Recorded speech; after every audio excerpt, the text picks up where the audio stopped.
Bismillahirrahmanirrahim. Assalamualaikum warahmatullahi wabarakatuh. Bismillah, alhamdulillah, salatu wassalamu ala rasulillah Sayyidina Muhammad bin Abdillah wa ala alihi wa sahbihi wa man wala wa la hawla wa la quwata illa billah. Allahumma salli ala Sayyidina Muhammad wa ala alihi wa sahbihi ajma'in, amma ba'd. Allahumma ya faridul furqan wa munzilul Qur'an bil hikmati wal bayan, barikillahumma lana fi syahri Ramadan, barikillahumma lana fi syahri Ramadan, barikillahumma lana fi syahri Ramadan wa a'inna 'ala siyam wal qiyam wa tilawatil Qur'an. Allahumma asqitna bi lailatul qadar wa 'azim lana fiha al ajr. Alhamdulillah. Puji dan syukur kehadirat Allah Subhanahu wa taala atas segala nikmat yang Allah Subhanahu wa taala karuniakan kepada kita, teman nikmatul Islam, iman, sehat wal afiyah. Salawat teriring salam telah kita curahkan kepada junjungan kita Nabi besar Muhammad sallallahu alaihi wasallam, dan kita menjadi pengikut beliau sampai akhir hayat kita, mendapat syafaat beliau, pertolongan beliau, dan dimasukkan ke dalam surga bersama beliau, amin ya rabbal alamin. Baiklah. Alhamdulillah, Allah takdirkan kita untuk bisa berjumpa dengan bulan suci Ramadan, bulan yang sangat agung, bulan yang sangat mulia, bulan yang dinanti-nanti seluruh umat Islam agar bisa berjumpa dengan bulan suci Ramadan. Dan alhamdulillah, pada tahun ini Allah takdirkan kita untuk bisa berjumpa kembali dengan bulan suci Ramadan. Mudah-mudahan Allah Subhanahu wa taala berikan kesehatan kepada kita sehingga kita bisa melaksanakan dan menunaikan ibadah siyam, amin ya rabbal alamin. Baiklah. Pada kajian bulan ini kita akan sedikit membahas tentang hadis-hadis yang sering sekali kita dengar di bulan-bulan suci Ramadan, bahwasanya banyak sekali kesalahpahaman tentang memaknai hadis-hadis tersebut. Contoh yang pertama, yang bukan hadis pun sering dijadikan status atau dibagikan, sehingga orang-orang yang tidak mengerti menyangka itu hadis. Maknanya indah, maknanya baik, akan tetapi ada kebohongan. Nah, ini yang tidak kita inginkan. Apa itu? Hadisnya ini bukan hadis, tapi ini hadis palsu. Man fariha bidukhuli Ramadan haramallahu jasadahu 'alan nar. Barang siapa yang senang dengan masuknya bulan suci Ramadan, maka Allah akan haramkan jasadnya untuk disentuh api neraka. Mungkin ini sering ya, dengar atau membaca broadcast atau yang sifatnya status-status yang dibagikan, diviralkan. Ini bukan hadis, Bapak Ibu yang dirahmati oleh Allah. Ini hadis palsu.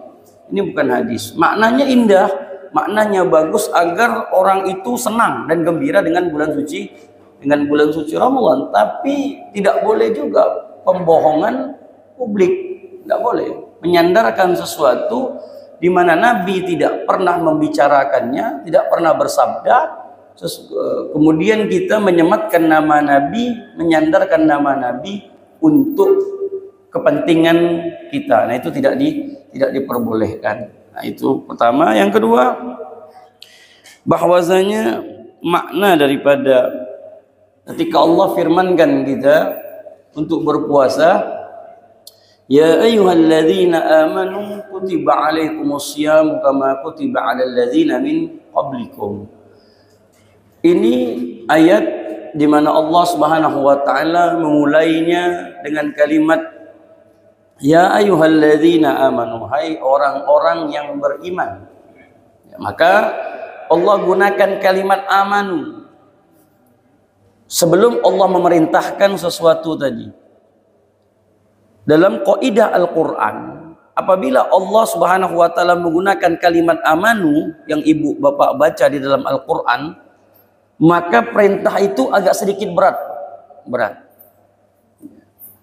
Tidak semua mampu bisa melaksanakannya. Makanya Allah gunakan kalimat, hai orang-orang yang beriman, telah diwajibkan kepada kalian berpuasa sebagaimana telah diwajibkan oleh orang-orang sebelum kalian. Orang yang mampu berpuasa adalah orang yang imannya kuat, imannya sempurna. Bukan berarti tidak beriman. Kalau kita mengatakan orang tersebut tidak beriman, auzubillahi min dzalik, berarti kita telah mengatakan orang itu kafir. Dia punya iman, notabene umat Islam, akan tetapi banyak kok yang dimana mereka Islam tapi tidak berpuasa, bukan dikarenakan sakit, bukan dikarenakan musafir, bukan dikarenakan hal-hal yang sifatnya uzrun syar'iyun, yang sifatnya uzur syar'i, tapi tidak berpuasa. Sehat alhamdulillah. Ya. Alasannya apa? Capek. Alasannya apa? Bekerja, ya, apapun lah bentuknya, banyak sekali seribu alasan. Nah, maka tidak heran bahwasanya yang mampu untuk melaksanakan ibadatus syiyam hanyalah iman yang sempurna. Ketika iman itu ada pada diri seseorang, kesempurnaan iman itu ada, dia akan bela-belakan. Dia akan bagaimana ceritanya, dia walaupun dia sakit, walaupun dia susah, walaupun dia sulit, harus aku selesaikan ibadah puasa ini, apapunlah bentuknya. Itu ibadah seseorang di mana imannya sempurna. 1000 alasan untuk tidak berpuasa pun 1000 alasan juga untuk menahan diri untuk bisa berpuasa. Makanya Allah katakan ya ayyuhalladzina amanu. Di ayat yang lain, contoh lagi, Allah perintahkan kita sholawat. Ya ayyuhalladzina amanu sallu alaihi wasallimu taslima. Tidak semua orang bisa sholawat. Berapa hari dalam satu hari kita sholawat?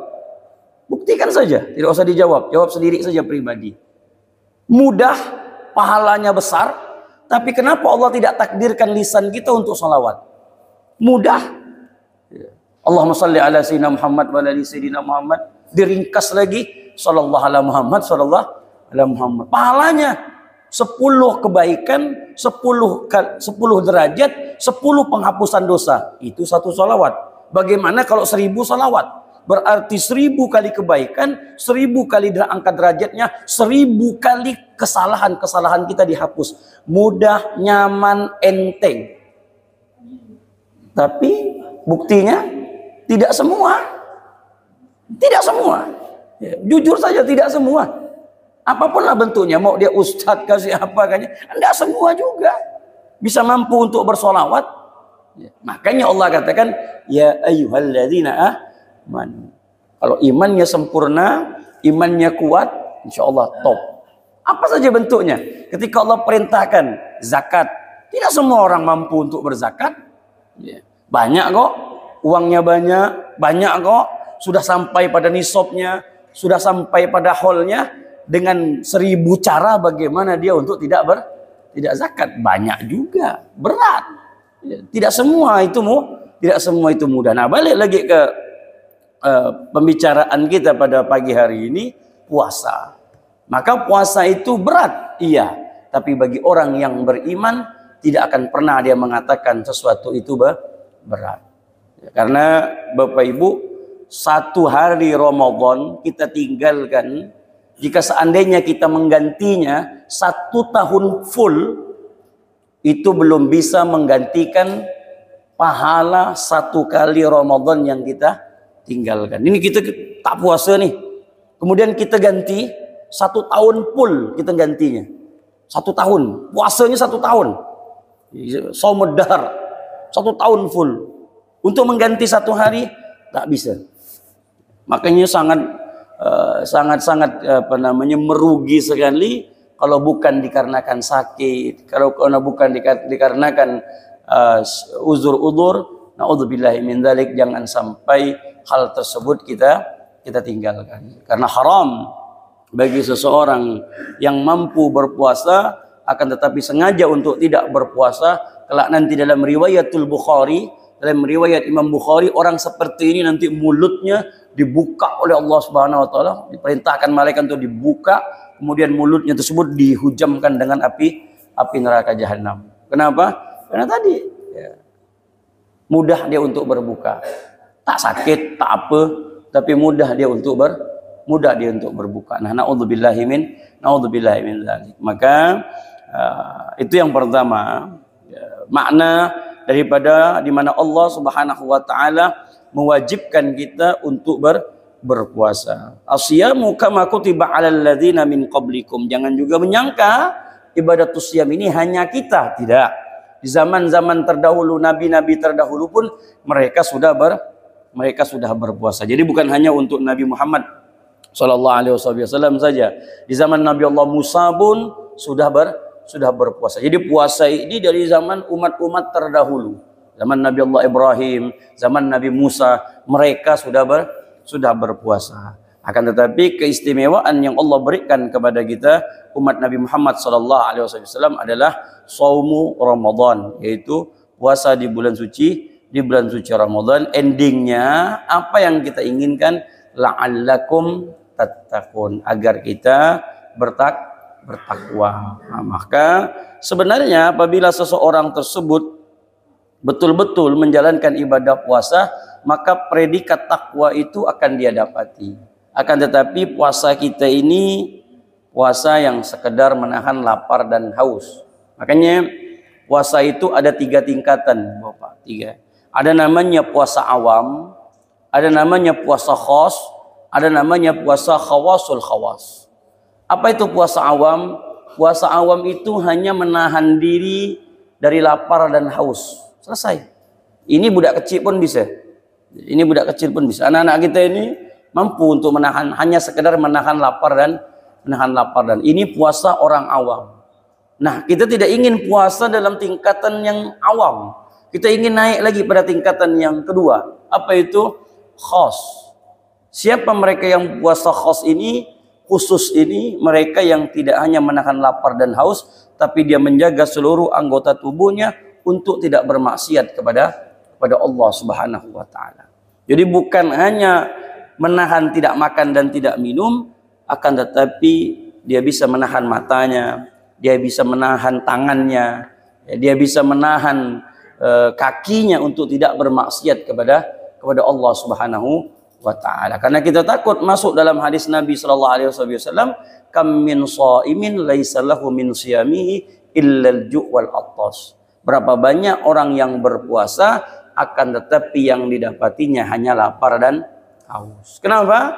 Puasa tapi mata tidak dijaga. Puasa tapi mata selalu melihat maksiat. Puasa tapi Masya Allah lihat gambar-gambar yang diharamkan oleh Allah Subhanahu wa taala. Maka bulan puasa ini jangan terlalu banyak melihat media medsos yang sifatnya naudzubillah min dzalik. Ya kalau WA oke lah. Tapi kalau sifatnya maaf, sifatnya Facebook, IG, apalah bentuknya, agak sedikit dikurangilah. Kenapa? Memang betul banyak juga manfaatnya, tapi maaf pasti banyak juga mudaratnya. Semakin kita ingin menahan, semakin kuat itu dia akan datang. Bayangkan Bapak Ibu, aplikasi ini, kita buka aplikasi Quran saja, dia bisa tampil, maaf, tidak bisa kita bohongi, dia tampil di mana iklan yang berbentuk yang tidak pantas untuk dipandang, padahal aplikasinya aplikasi baik loh. Bukan aplikasi tidak baik, aplikasi yang betul-betul murni ini, kita buka Quran, dia bisa tampil. Ya, ini kan berat ini. Berat. Nah, inilah puasa kita. Kita diperintahkan untuk menahan diri. Makanya pahalanya besar. Apa kata Allah dalam hadis Al-Qudsi? As-shaumu li wa ana ajzibi. Wahai malaikatku, kalau ibadah yang lain silahkan kau yang menilai. Tapi kalau puasa kata Allah, ini urusan aku. Aku yang membalas. Kalau bahasa kita, aku yang monten. Nilai. Oh, ibadah ini, hamba ini 6. Ini 5. Oh, ini 7. Oh, ini 8. Biarkan aku, kata Allah. Allah langsung yang menilai. Karena ibadah puasa ini beda dengan ibadah yang lain, Bapak Ibu. Kalau ibadah sholat nampak. Nampak. Ada sujudnya, ada rukuknya, ada bacaannya. Kalau ibadah haji, tak usah tanya. Ya. Nampak betul. Ya. Orang sebelum pergi haji ya dia udah tahu dah. Kan begitu. ada tawafnya, ada sa'inya, ada wukufnya, nampak. Apalagi zakat nampak, ada berasnya, ada duitnya, nampak. Tapi kalau puasa apa nampak? Tidak ada. Saya tidak tahu antum puasa, ibu bapak tidak tahu juga saya puasa. Bisa saja saya makan, lalu saya tanya, puasa ke beb? Kau tengoklah bibir aku nih, udah kering macam gini, kau masih tanya lagi. Tapi bisa saja. Dulu kita waktu kecil-kecil, jujur ya saya minum air tempayan, gitu. Ketika abah saya tanya, puasa kono? Puasa lah, bah kata dia. Langsung, ngapa segar benar? Tidak, segar ya. Iya, tidak tahu kan? Itulah makna puasa. Tidak ada yang tahu. Bapak habis ini entah nengok ibu masuk kamar, ada pula kopi sama setengah batang rokok tadi belum terselesaikan kan? Tuh. Saya kopi. Dah, tak ada yang tahu. Keluar rumah ketemu kawan. Puasa ke? Puasa lah, Bek, kata dia. Takkan tak ada bulan puasa ni. Tak ada yang tahu. Dan dia akan percaya. Inilah makna daripada asyam. Ibadah yang bisa susah untuk kita riak itu susah. Susah. Untuk kita riak itu susah. Sulit ibadah puasa Ramadan itu untuk kita riakkan itu susah betul. Jadi makanya dijagalah puasa ini agar kita pada tingkatan yang kedua tadi. Hati-hati juga. Maaf. Berbuka itu sunnah. Tapi jangan sampai masuk ke dalam suatu yang haram. Berbuka itu sunnah loh, Pak. Sunnah. Apa namanya? Berbuka ramai-ramai, berbukanya wajib. Tapi kalau seandainya berbukanya itu pada dalam satu yang bisa menyebabkan satu keharaman, misal buka bersama tapi tak sembahyang maghrib. Nah ini kan berat urusannya nih. Ini yang buka bersama ini ya sunnah lah menyambung tali silaturahmi. Tapi akhirnya meninggalkan sholat maghrib. Lebih baik dosa buka bersama, buka di rumah ya sama-sama keluarga. Kan begitu. Ini buka sama-sama, pas mau sembahyang susah. Sulit, akhirnya ini ketemu ini lewat sholat maghrib selesai. Allah, kewajiban yang ini tertinggal, yang kesunahan yang ini kita lakukan demi kita bela-belakan, tapi yang kita tinggalkan adalah suatu kewajiban yang kita tinggalkan. Nah, itu yang pertama. Maka di mana puasa tersebut kita ingin mencapai ketakwaan kepada Allah Subhanahu wa taala, tadi itu mata kita jaga. Amaliyah apa yang paling afdal di Ramadan ini? Baca Quran. Udah, selesai. Banyakkan mata kita mandang Quran. Kalau bisa jangan pakai HP, Pak. Maaf. Kalau bisa jangan pakai HP. Walaupun nyaman pakai HP. Kecuali misalkan Bapak Ibu itu di kantor lah atau di mana lah di bis atau di mana begitu. Tapi kalau seandainya bisa dengan Al-Qur'an, gunakan dengan Al-Qur'an. Nikmatnya beda. Apa ini kayak kalau misalkan datanya dimatikan, lagi baca Quran, keluar WA, mati dulu walas lagi. Kan? Oh penting nih. Putus Quran gitu tadi itu. Kita memutuskan kalimat Allah, ini kita lagi ngomong sama Allah nih. Kan Al-Quran itu kan kita bicara dengan Allah. Apa kata para ulama? Di mana ketika kau ingin ketahui, kau itu bicara dengan Allah. Pengen enggak kau tuh berbincang-bincang dengan Allah? Oh pengen lah kata para ulama tadi. Bagaimana? Ya baca Quran. Dengan kau baca Quran itu kau seperti berbicara dengan Allah. Ini kita lagi berbicara, kemudian ada WA masuk, kita putuskan. Macam mana sih ceritanya? Contoh gini, ini kita lagi ngomong sama orang nih. Ngomong sama orang. Tahu-tahu ada orang datang. Kita putuskan dia, kita langsung menyambung kalimat ke dia. Kira-kira kita tuh sopan enggak? Marah gitu. Ini orang kurang ajar betul ya. Masa langsung main putus-putus. Seperti itulah kira-kira. Jadi ada baiknya menggunakan HP itu ada baiknya, tapi ada juga mudorotnya tadi. Akhlaknya itu kurang. Jadi udah letakkan HP, saya baca Quran. Berapa? Yang penting istiqomah. Dah. Tapi usahakan dalam 1 bulan itu khatam Al-Quran. Jangan sampai tak khatam. Udah berapa puluh tahun hidup tak pernah mengkhatamkan Al-Quran. Nah ini kan rugi. Ya, khatamkan Al-Quran.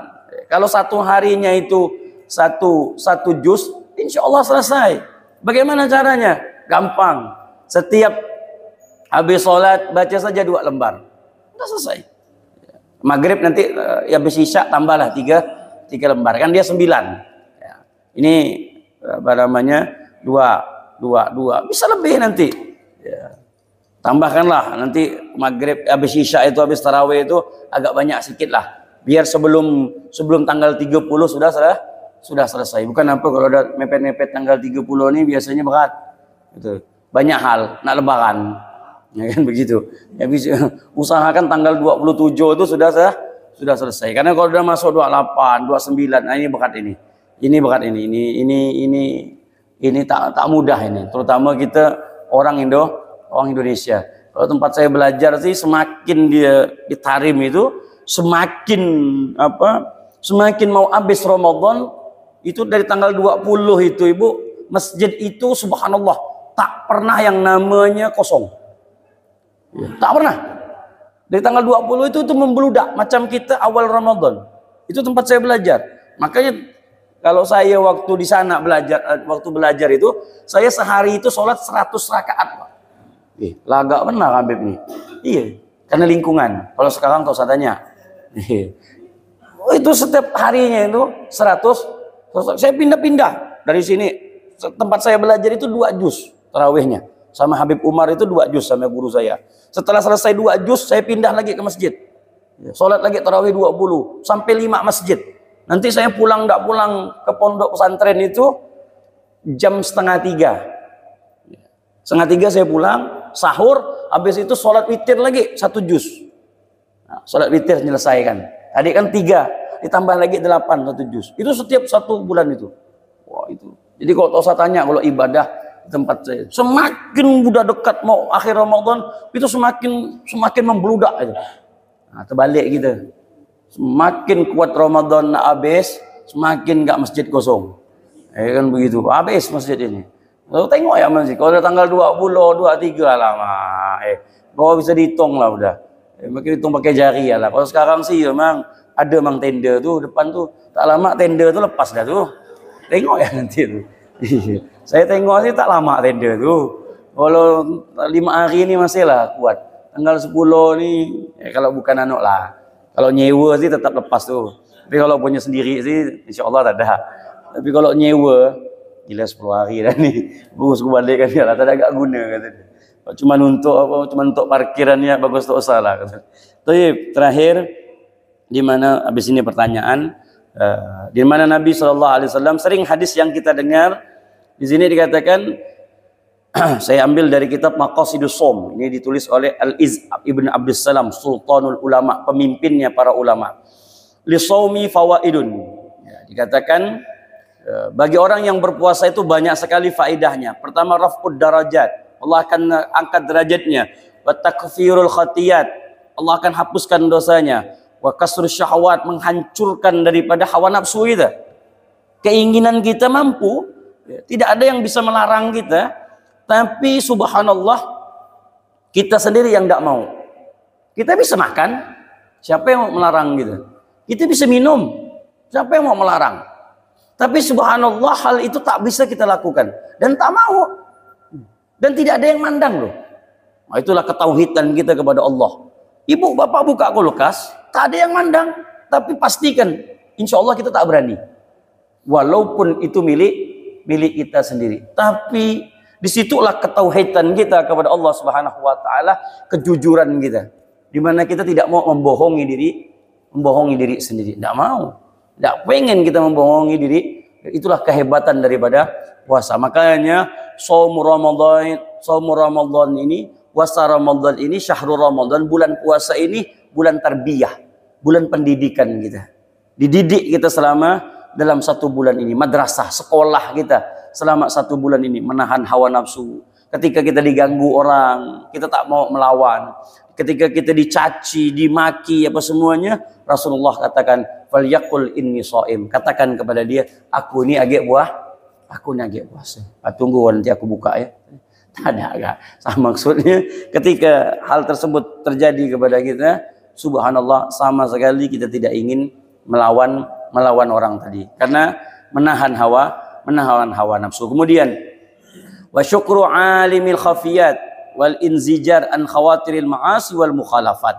Makanya bulan puasa ini, Bu Bapak, ngapa sih kebaikan itu mudah kita lakukan? Tidak seperti bulan lain kan? Meninggalkan maksiat mudah di bulan suci Ramadan, tapi tidak di bulan lain. Makanya hadis yang berbunyi, "Idza jaa Ramadhanu futihat abwabul jannah wa ghulliqat abwabun nar wa suffidatis syayatin." Nah, ini hadis yang diriwayatkan oleh Al-Imamul Bukhari. Sering sekali hadis ini kita dengar. Apabila datang bulan suci Ramadan, maka pintu surga dibuka, pintu neraka ditutup, dan syaitan diikat. Nah, kan ini tiga ini. Sering kita dengar ini. Apa maknanya pintu surga itu dibuka? Apakah memang saat ini pintu surga ini dibuka semua? Surga dibuka semua? Apa maknanya? Maknanya adalah, kata Al-Iz Ibnu Abdus Salam mengatakan di sini, bahwasanya orang-orang yang berpuasa, di mana Allah Subhanahu wa taala maksud daripada hal tersebut dibukakan pintu surga, di mana kebaikan itu mudah untuk kita lakukan. Jadi orang untuk masuk surga itu gampang di bulan suci Ramadan, gampang. Yang tadinya sembahyang subuhnya payah, alhamdulillah. Alhamdulillah, masuk Ramadan bayang subuh. Nah, begitu. Yang tadinya sedekahnya susah, alhamdulillah masuk Ramadan sedekah kuat. Empatinya kuat. Tengok aja sedikit orang agak lemah-lemah sedikit. Nah, cepat, subhanallah. Intinya itu mudah lah untuk berbuat baik, itu mudah. Ayo, macam mana nih malam besok nih ada yang pengen buka bersama, ayo kita patungan sumbangan untuk di masjid sana, buka bersama tuh pahalanya besar. Jadi kita nyumbangnya mudah. Berapa tuh? 10.000. Mudah. Coba kalau hari lain ada anak tuh, kata dia, sabar kalau, kata dia, tidaklah. Agak berat. Tapi kalau Ramadan ini berat, mudah, subhanallah. Itulah makna tuftahu abwabul jannah. Dibukakan pintu surga itu, kebaikan itu mudah. Makanya Bapak Ibu, orang kalau ngajak orang makan sahur, itu pahalanya cuma sedekah. Ya, apa bedanya orang ngajak makan sahur nggak sama ngajak berbuka? Ya, kalau makan sahur, pahalanya biasa, pahalanya sedekah. Tapi kalau berbuka, pahalanya besar. Kita ngajak orang 10 orang, ngajak orang berbuka nih, Pak. Makanya ibadah yang paling hebat di Ramadan ini, kalau Allah berikan keluasan rezeki, ajak orang buka bersama. 100 orang kita ajak berbuka bersama, dia batal karena duit kita. Ini batal nih karena uang yang kita kasih atau karena makanan yang kita kasih, dia batal. Dia makan nanti, buka Allahu Akbar, dia buka makan. Dia berbukanya karena kita, yang kita kasih itu pahala yang 100 itu balik ke kita semua. Tapi tanpa mengurangi pahala yang berpuasa. Kalau yang berpuasa tadi pahalanya 10, 100 orang berarti 1000. Itu dapat kita semua. Tapi tanpa mengurang, kalau kurang tak mau dia. Ndak, aku kata dia, aku yang letih puasa, kau yang dapat. Dalam ngajak buka cuman 3 buti, air aqua sama kue sus 3, kata dia. Ngajak gak buka bersama, tapi macam gini ndak, kata dia. Begitu. Pahala aku habis, kata dia. Nah, kata Rasulullah, tanpa mengurangi pahala orang yang berpuasa, ndak ada kurang. Jadi Bapak Ibu nanti jangan takut. Apa? Ada undangan buka bersama. Enggak, pahala aku diambil dia, nyaman, kata dia. Nah, tetap pahala Bapak Ibu, tetap pahalanya tadi sesuai dengan Ibu dapat, orang yang memberikan makan. Makanya kalau di Ramadan di Mekah atau di Madinah itu berebut bagaimana barang dia tuh bisa dimakan. Oh itu Masya Allah, kita akan lihat itu pemandangan yang indah. Ini ayo ambil. Macam mana barang itu bisa dimakan?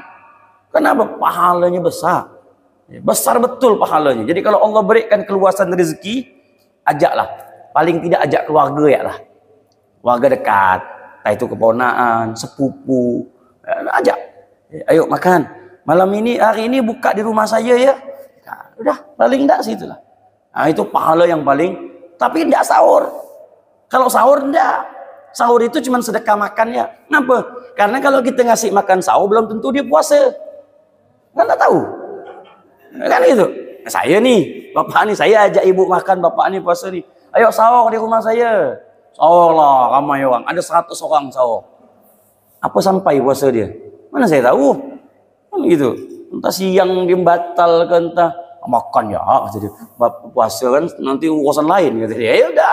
Saya pahalanya cuman sedekah. Sedekah makan ya. Tapi kalau berbuka beda. Karena dia berbuka dengan barang yang kita kasih. Man fattara shaiman karena mislu ajri fa'ilihi. Barang siapa yang memberikan makan orang yang berpuasa, maka pahalanya seperti orang yang berpuasa. Nah, Masya Allah. Jadi itu pahala yang paling indah, pahala yang paling besar. Kemudian yang kedua, wa ghuliqat abwabun nar. Ya. Ditutup pintu api neraka. Orang bermaksiat di bulan suci Ramadan ini ada, bukan tidak ada. Tapi minim lah kita lihat, susah. Ya, orang yang tak pernah pakai jilbab, berjilbab, kan begitu. Yang tadinya keluar agak-agak menor sedikit, vulgar, bulan Ramadan nih, subhanallah, kita jaga. Pokoknya ingin melakukan hal itu malu. Ada orang yang tak puasa, malu dia untuk makan di tengah jalan gitu, ngokok gitu. Mana ada? Paling dia bertapuk-tapuk. Buktinya apa? Buktinya kalau kita pergi ke pasar tuh banyak kaki, kepala tak ada. Mana orang ini? Tahu kaki terjunta-junta ya kaki dia. Tapi pun kita tak boleh gak ngurus orang lain. Itu bab tasawufnya ibu bapak. Kita itu dalam puasa itu begini. Kita itu kan disuruh menahan, bukan hanya menahan anggota tubuh, mulut pun iya. Apa itu? Nanti kita akan dipandangkan dengan bentuk-bentuk yang aneh-aneh. Contoh, ibu pergi kemana, ke pasar atau kerja, nanti tengok rumah makan. Ya. Oh, rumah makan memang tak ada tak menghormati ini apa semuanya. Iya, tapi kan bentuknya begini. Kita tidak tahu juga yang makan itu siapa. Kan tidak tahu kita kan. Mungkin dia belikan keluarga dia sakit. Jadi orang sakit kan tak puasa. Kan gitu. Syahrul Ramadan alladzi unzila fihi al-Qur'an hudal linnasi wa bayyinatin minal huda wal furqan faman syahida minkum syahra falyasum wa man kana maridan aw ala safarin fa iddatum min ayyamin ukhra yuridullahu bikumul yusra wa la yuridu bikumul usra. Allah menginginkan kemudahan, Allah tidak menginginkan kau susah. Makanya orang yang sakit jangan puasa. Tapi kalau pening-pening sedikit tolonglah. Aku pening gitu.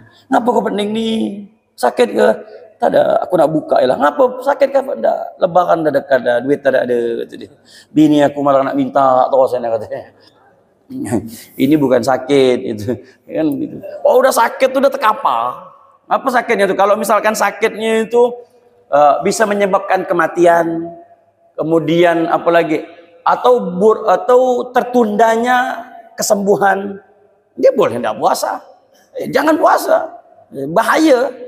Napas terjengap-jengap, aku nak puasa. Jangan buka. Tapi biar saya nak mati dalam keadaan puasa, itu terserah. Itu terserah. Tapi kan tidak gitu juga. Ya, kalau memang bisa misalkan kata dokter, Bapak buka Pak ya, Jangan ndak Pak ya. Ya buka. Ya. Orang gigil, kau badannya. Saya pernah waktu puasa saya tidak mau buka. Ya. Pertama kali saya kena tipes ya, di pondok. Ya. Oh ini badan ini udah macam apa? Keruk badan itu. Oh, kok sejuknya tuh udah memang betul-betul. Bang kata dia, Mas ini harus buka loh kata dia. Waktu itu saya di Jawa, harus buka, ndak boleh ndak. Bisa ke saya tahan ini? Karena udah jam 2 itu. Oh ndak bisa kata dia. Ndak bisa nih kata dia. Ini harus bapak loh, harus dibuka loh. Iya kata dia. Ya sudahlah, buka. Ini tapi dia ndak mampu juga. Buka, minum obat. Tapi saya nyesal pula cuma minum obat ya habis itu. Habis itu tidak pula lapar. Mau lapar ke apa kan, nyaman makan lagi sakit macam mana kan. Cuma minum obat ya batal itu. Nyesal ya Allah mau. Tapi baik kena obat tuh. Segar, habis segar tuh. Sayangnya gak dibuka. Coba ditahan gitu kan. Ya cuman ya bagaimana lagi. Nah, petunjuk dokter. Jangan nanya kawan. Macam mana lah ya? Badan aku ni agak-agak meriang-meriang. Macam mana lah menurut kau? Kalau menurut aku kau buka ya. Bukan menurut kawan, menurut dokter. Iya, Tobibun Siqotun. Dokter itu yang bisa dipercaya. Kata dokter, buka. Ya. Nggak apa-apa, karena hukum fikih itu kuat dia dengan kaitannya dengan dokter. Walaupun dokter itu bukan orang muslim. Nggak apa-apa. Bukan dokter itu misalkan orang non muslim. Boleh dipegang omongannya. Yang penting Tobibun Siqotun. Dia dokter bisa dipercaya. Ambil ucapannya. Kata dokter, Bapak harus minum obat, batalkan puasa. Ini harus loh Pak. Ya, harus diimpus, harus ini, harus itu. Ya sudah, batalkan. Nah, terakhir wasufidati syayatin. Nah, ini diikatnya setan-setan. Apa maksud daripada setan-setan itu diikat? Nah, kan? Buktinya masih banyak juga orang-orang yang tidak berpuasa. Nah, di sini dikatakan wa tasfidu syayatin ibaratun an inqita'i waswasatihim anis shaimin li'annahum la yatma'un fi ijabatihim ilal ma'asi. Nah, ketika maksud setan diikat itu begini Bapak Ibu maknanya. Maknanya itu bukan maknanya itu menurut Imam Abdus Salam bukan setan itu apa dibelit gitu, bukan maksud Abdus Salam itu bukan seperti itu. Maksud hadis itu ketika kita itu bisa menahan maksiat tadi, itu setan itu merasa terikat dia kesusahan ini orang kok tak bisa diganggu nih ya. Ini orang kok udah ku ganggu. Buka kok. Oh, kena postingan lagi siang-siang apa namanya tuh teh es atau es buah. Klenteng. Agak kau agak kering pula ni kan. Oh, lama sedap. Agak ada kawan. Macam mana ni kata dia? Warung kopi ni. Ayo, kalau kau nak warung kopi biar aku yang yang jamin. Rokok tenang ya. Kopi, rokok sebungkus. Kalau kau mau aku tunggu kata dia. Boleh dong kata dia. Suka ni setan ni. Makanya wasufidati syayatin itu ketika kita mampu menahan hawa nafsu, setan itu merasa terbelenggu. Dia keikat dan dia susah untuk memberi masukkan was-was itu kepada kita itu. Ada juga maknanya tadi, kenapa masih setan itu bisa mengganggu? Sebenarnya setan itu tidak bisa mengganggu, nggak bisa.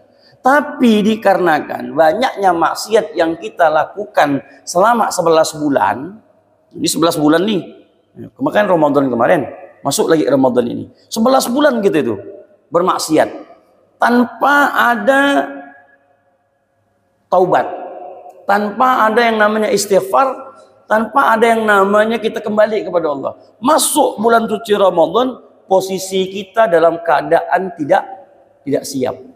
Jadi bekas daripada maksiat itu, kan orang maksiat itu satu kali maksiat, dia akan berbentuk titik hitam di hatinya. Itu tertera dalam surat Wailul lil Mutaffifin.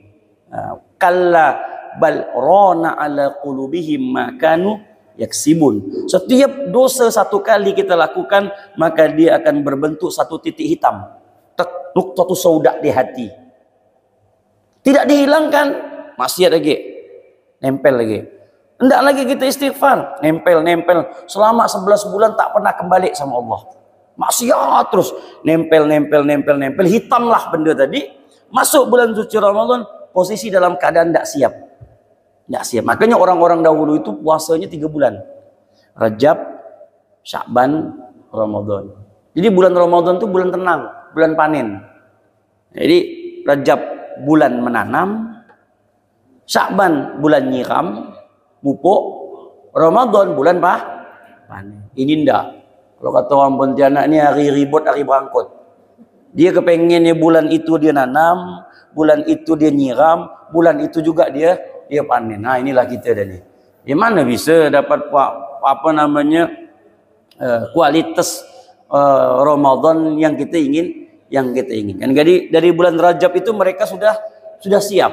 Ya, siap puasa. Masuk lagi Sya'ban, siap lagi dia puasa. Masuk Ramadan udah tak terkejut.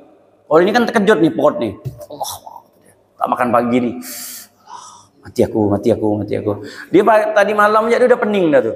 Allah, besok aku mati aku nih, puasa aku nih. Maksudnya, dia udah susah dulu dah. Macam mana orang baru puasa? Coba kalau dia udah biasa puasa.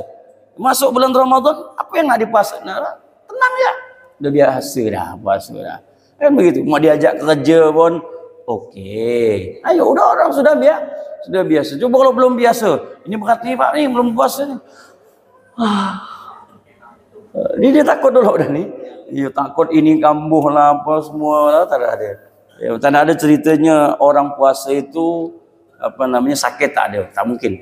Sumu tasihu. Puasalah maka akan sehat. Ya, dari dulu saya tu asam lambung kuat. Tapi kalau puasa, tak pula dia naik tu. Iya, tak pula. Cuba kau tak puasa. Telat ya makan jam 9. Sakit dah perut dah tu. Jangan tanya. Tapi kalau puasa tak ada macam mana? Tak ada dia asam lambung, tak ada dia apa. Cuman bekatnya puasa tu itulah. Kalau orang dah ngajak, itu berat tu. Ya, Habib kata dia kan. Ini acara ni. Udah acara ni, bakukah kita nak puasa? Beb, kata dia.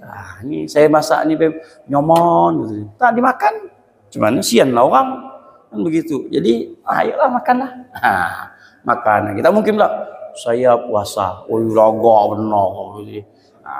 Saya di berat. Tak nyaman. Kan bang nyaman ya. Kan begitu.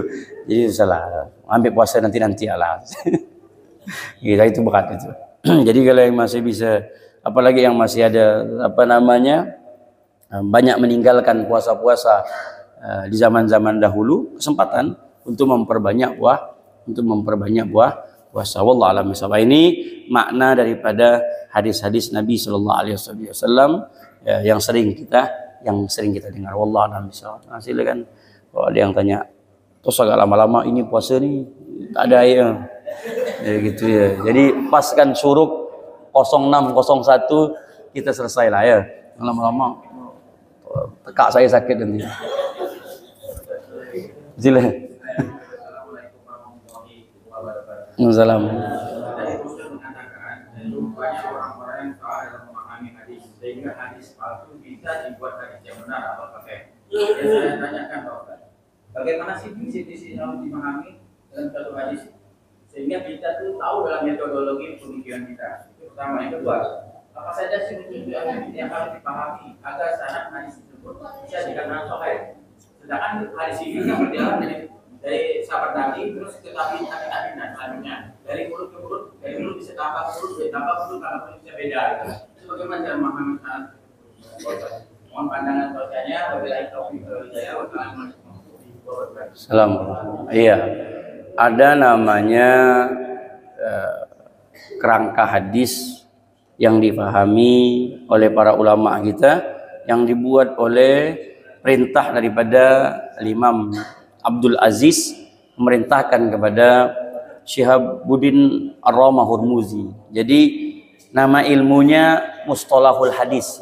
Jadi kalau belajar usulul hadis akan pahamlah nanti ilmu mustalahul hadis. Singkat cerita saja, singkat ceritanya kalau saya baca saya ceritakan panjang ini ilmunya. Mustalahul hadis itu ilmu di mana kita akan mengetahui hadis ini sahih atau tidak. Jadi tingkatan hadis itu 3. Nah, dia sahih, hasan, dhaif. Kemudian yang keempat palsu.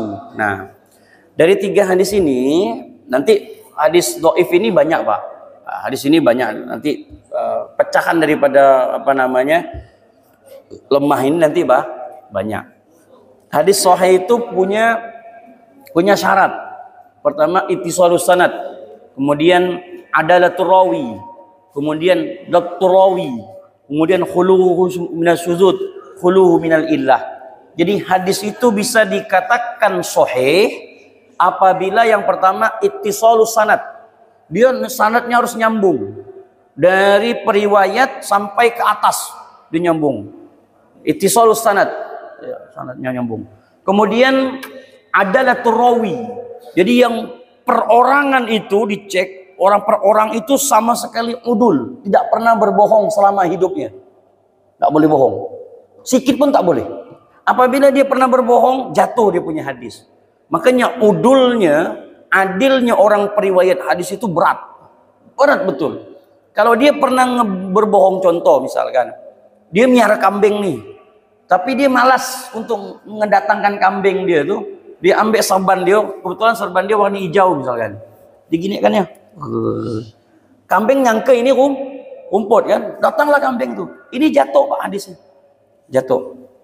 Apa gembul macam borong kopi itu udah lah. Susah ngomong hadis lah. Itu ada banyak bual lah sih. Tak usah sebut ahli hadis. Kan begitu. Jadi ketika dia bohong sedikit bukan bohong sebenarnya itu kan. Ya. Kalau bahasa kita tuh bukan bohong lah itu. Tapi ini dalam ilmu hadis tidak boleh. Jatuh dia. Nah, jadi adalnya itu memang betul-betul kuat. Kemudian dokter rawi, dia punya otak nih sampai dia mati, dia tidak pernah terkena pikun atau sakit. Jadi periwayatnya itu misalkan nih Pak, dari Pak Haji sampai ke saya, perorangan ini dicek. Dicek. Satu orang pun tak ada yang namanya riwayatnya itu pernah pikun. Tak boleh. Kalau ada yang pernah pikun atau nanti yang pernah terjadi sakit kemudian balik lagi, itu hadisnya jatuh. Wah, begitu. Jadi memang betul-betul susah. Makanya Imam Bukhari itu hafalnya itu 600.000 hadis. 600.000 Pak. Imam Bukhari itu otaknya itu 600.000 hadis, cuman ditulis di buku beliau itu cuman 6.000 ya. 6.000 ya dicek dari 600.000, cuman 6.000 ya beliau itu mendapatkan hadis itu sahih sampai ke Rasulullah. Padahal di dalam otak beliau itu ada 600.000. Jadi memang betul-betul diseleksi. Seleksi betul. Kenapa? Agar kita tadi bisa memahami mana yang sifatnya hadis, mana yang bukan. Contoh nih Pak. Contoh. Sering kita hadisnya mengatakan seperti ini. Al jannatu tahta aqdamil ummahat. Surga itu di bawah telapak kaki ibu. Apakah itu hadis? Itu bukan hadis, itu palsu. Maknanya betul. Memang ada hadis yang menjelaskan tentang bahwasanya surga tahta rijlai, nah, di bawah telapak kaki ibu. Tapi yang kita dengar hadisnya, lafaz hadisnya al jannatu tahta aqdamil ummahat. Maknanya betul, maknanya hadis. Tapi itu bukan hadis yang kita baca tadi. Kalau diambil dari hadis yang lain, iya betul maknanya. Sama maknanya tuh sama, tapi lafaz hadisnya berbeda. Contoh lagi, an-nazafatu minal iman. Siapa bilang an-nazafatu minal iman itu hadis? Bukan hadis, palsu. Itu ucapan daripada para ulama, ahli hikam. Kebersihan itu sebagian daripada iman. Tapi apakah ada hadis yang menjelaskan tentang itu? Ada. At-tahuru syatrul iman. Ya. Bunyal Islamu ala nadhafah. Islam itu didirikan dalam keadaan bersih. Ya. Kebersihan itu syatrul iman, sebagian dari iman. Ada hadisnya, tapi lafaz hadis an-nazafatu minal iman itu bukan hadis. Sama tadi saya katakan, man farika bidukhuli ramadhana, tidak boleh. Siapa orang yang senang dengan masuknya bulan suci Ramadan, maka Allah akan haramkan. Tidak boleh, tidak bisa. Apalagi yang siapa orang yang menyebarkan ini, menyebarkan ini dia akan akan dapat rezeki 7 turunan. Apabila tidak disebarkan, maka ekonomi sulit 7 turunan. Di bawah ini perintah dari yang megang kunci Ka'bah tadi. Bila hari orang megang kunci Ka'bah nak nulis benda itu, gitu. Coba gak sadar-sadar sedikit lah dalam berilmu ini kan gitu. Cerdas-cerdas sedikit lah kalau baca-baca broadcast itu. Saya pernah dapat benda panjang gitu dari kawan. Saya balas ke dia, ente dah baca ke? Tak tahu gak kata dia. Saya cuma disuruh nyebaran ya Allah kata dia. Ente baca lo coba kata saya.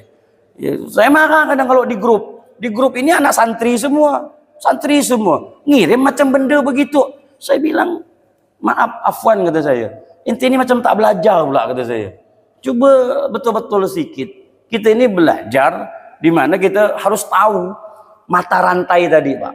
Nah, makanya mata rantai ini harus tahu. Jadi kita belajar itu bukan katanya, kata siapa, nyanya itu siapa, benar gak dia, benar gak aku, salah gak dia, salah gak aku. Ini kepaket gitu nih Pak, sama-sama kepaket gitu. Kan begitu. Kok kata siapa? Katanya. Benar gak dia, benar gak aku? Tak bisa Pak. Nah, ini. Jadi hadis tadi, apabila tadi nanti singkat saja, turun dia martabatnya, dia cerdas tapi tidak secerdas yang awal, maka nanti derajatnya hasan, ya dia hasan. Di bawahnya dhaif, lemah. Nah, hadis lemah ini Pak banyak, dia tetap hadis tapi riwayatnya lah lemah, tapi tidak jadi masalah,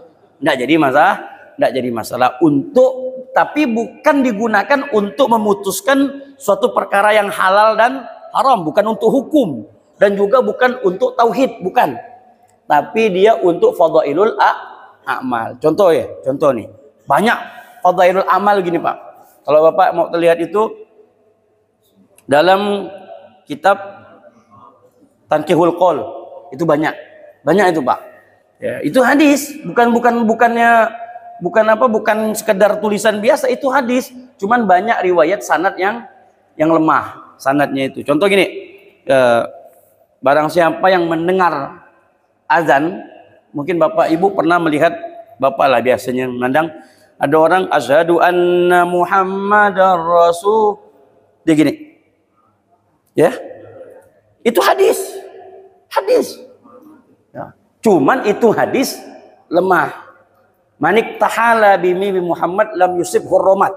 Nah, barang siapa yang menjadikan mimnya Muhammad, dia kan pas asyhadu anna Muhammad, begini. Lam yusib hurromat, insyaallah matanya tak akan terkena penyakit. Nah, itu hadis, tapi lah lemah. Tapi kita akan melihat hadis yang dimana berbahaya juga. Bahaya. Dia agak sedikit bias-bias lemah, tapi justru nanti malah kena ke maudhu. Apa itu? Ngamalkan bendanya itu sedikit, tapi pahalanya itu selonggok-longgok. Nah, itu bahaya tuh Pak. Contoh misalkan gini. Misalkan ada sebuah hadis menjelaskan tentang sedikit ya amaliyahnya, tapi nanti pahalanya itu malaikat itu akan masuk ke dalam ke dalam lautan. Malaikat kan punya 12.000 sayap. Kemudian dia masuk, nanti dia ngangkat, kemudian dikepakkan sayapnya itu, bertabur-taburan lah airnya tadi itu. Nah, setiap air itu akan menjadi amal ibadah. Ini berarti ya, itu banyak nanti. Nah, ini kalau udah istadda dha'fu, kalau sudah terlalu berat dhaifnya itu bisa akan kena nanti ke mana? Ke maudhu. Nah, ini yang yang paling berat. Ini bisa kena ke palsu. Jadi mau dicek lagi riwayatnya itu mau betul-betul mau dicek. Ya, kecuali kita tahu, misalkan Imam Suyuti yang ngomong itu Imam Suyuti, itu jelas. Imam Suyuti itu Al-Hafidh, Pak. Al-Hafidh. Jadi kalau membaca buku nanti ada yang bergelar dengan Al-Hafidh itu 400.000 hadis di otaknya. 400.000. Di kepala dia itu udah 400.000, bukan 40.000, 400.000. Ya. Jadi tosa di komen lagi. Ini yang komen cuman yang hafal 2-3 hadis. Oh, Suyuti itu tidak hebat. Kau kira Suyuti belakang rumah kau apa? Suyuti. Kau tuh hafal berapa hadis? Intinya apa? Kalau dengar orang macam gitu, Pak. Ya. Udah ngomong kan. Siapa yang bilang tuh? Kita bilang udah betul. Imam Suyuti dalam kitabnya Tanqihul Qaul Hasis. Enggak. Oh, Suyuti itu. Kau kira Suyuti mana nih? Imam Suyuti ini tidak ada kitab yang tidak dikarang, Pak. Semua kitab itu dikarang. Kita tuh paling beruntung punya Imam Suyuti. Buka searching di Google siapa Imam Suyuti. Tidak ada ilmu yang tidak ditulis oleh beliau. Itu kalau buku beliau itu dijadikan jembatan, bisa jadi jembatan. Saking banyaknya ilmu. Semua fan Imam Suyuti itu masuk.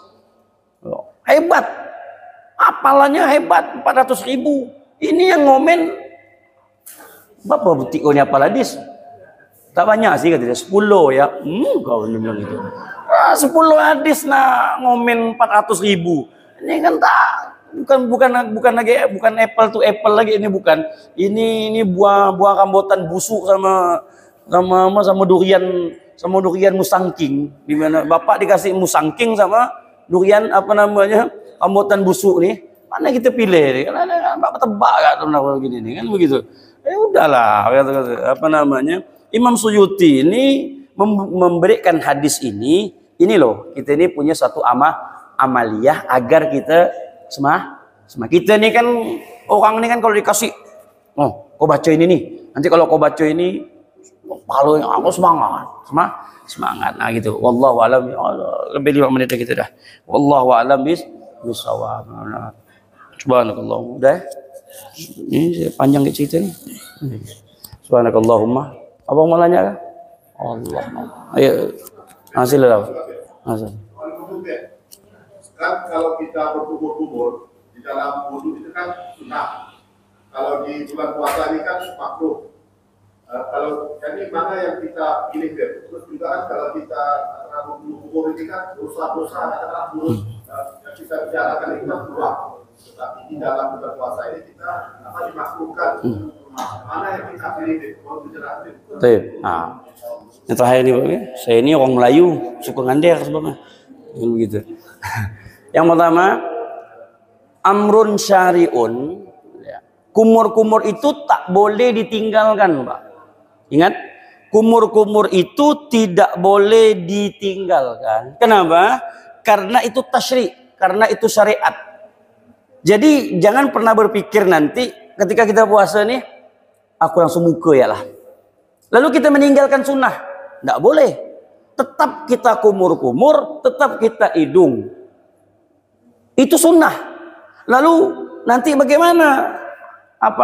Kalau masuk? Nah, yang dilarang dalam puasa itu namanya bukan kumur-kumurnya, tapi sampai masuk ke sini. Ya. Itu yang tidak boleh, itu yang makruh. Tidak boleh. Masukkan air ke hidung. Nah, ini bahaya. Takutnya Bapak masuk. Langsung masuk dia. Batal. Atau tadi. Batal. Termasuk dia. Batal. Tapi kalau seandainya cuman sampai sekedar sini saja. Buang. Dah. Kan ada nanti sisa-sisa segar. Ya udah mau diapakan macam mana ke? Masuk kita mau ambil tisu. Enggak ada. Udah itu ada amrun tasyri', amrun syar'i. Jadi sunnahnya itu tak boleh ditinggalkan. Karena sesuatu yang disunnahkan tidak boleh ditinggalkan. Tapi yang dimakruhkan tidak boleh dilakukan. Nah, contoh misalkan dia kumur-kumur. Udah betul ya dia kumur-kumurnya.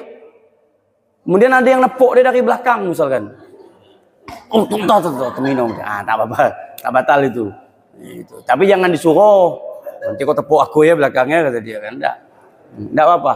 Nah, atau misalkan, nah ini terakhir nih. Pasta gigi odol. Odol itu enggak apa-apa. Bapak ibu mau sikat gigi sekarang pun enggak apa-apa. Siang pun enggak apa-apa. Ya.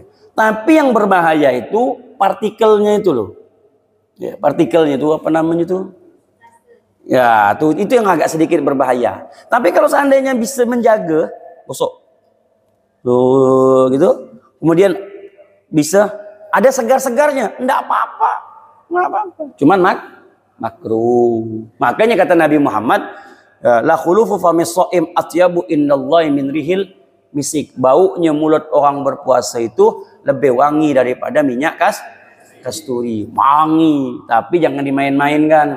Sini kok. Itu. Bau naga namanya itu. Itu tak boleh, itu indal sana kan begitu. Jadi tidak jadi masalah. Silakan. Gosok gigi pun tidak apa-apa. Bahkan siwak itu kan apa namanya dalam Waqtarahun Nawawi, Imam Nawawi malah memperbolehkan. Boleh. Siwak itu sebenarnya lebih dahsyat daripada odol loh, Pak. Tapi kalau siwak yang asli. Kalau siwak kita ini udah tak asli. Kalau saya di sana ya, langsung dari kebun dipotong. Itu lebih pedas lagi daripada odol, Pak. Itu bibir bisa merah loh langsung. Tapi kalau yang udah hitam tak bisa merah lah. Gitu, udah biru yang ada.